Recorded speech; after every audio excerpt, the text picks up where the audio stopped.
सन 2001 हमारे देश की पार्लियामेंट में एक अटैक होता है, लगभग 9 लोग मारे जाते हैं। उस अटैक के पीछे का मास्टरमाइंड मोहम्मद अफजल गुरु।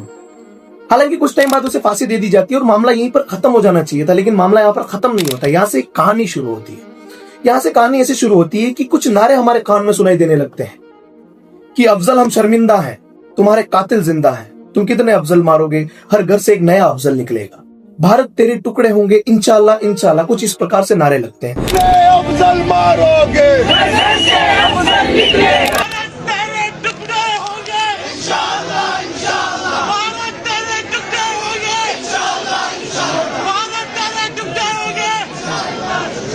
और इन नारों के पीछे से हमेशा एक मशहूर चेहरा रहा है, उसका नाम है उमर खालिद। कहानी में ट्विस्ट यहां से आता है कि हमारी कॉकरोच जनता पार्टी के जो मेन ऑपरेटर हैं सौरभ दास, वो उमर खालिद के बहुत बड़े फैन हैं। उन्हें लगता है कि Umar Khalid bravest in the world है। कोई दिक्कत नहीं है आप उनके फैन हो, लेकिन आप एक ऐसे आदमी का साथ दे रहे हो जो कहता है कि इस देश के टुकड़े होंगे। और मेरे हिसाब से जो इंसान इस देश के टुकड़े करना चाहता हो, उससे बड़ा देशद्रोही इस दुनिया में कोई और हो ही नहीं सकता।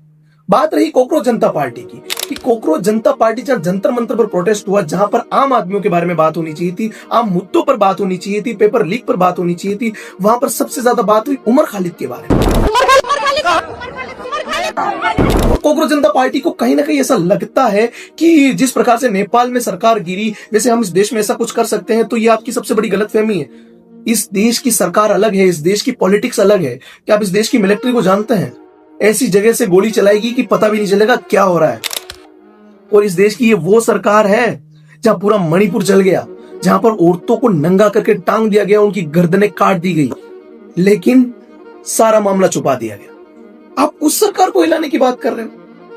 और अजीत डोभाल साहब की मुझे एक लाइन याद आती है कि इतिहास का निर्णय हमेशा उस पक्ष में रहा है जो शक्तिशाली है, और शक्ति किसके पास है आप अच्छी तरीके से जानते हैं।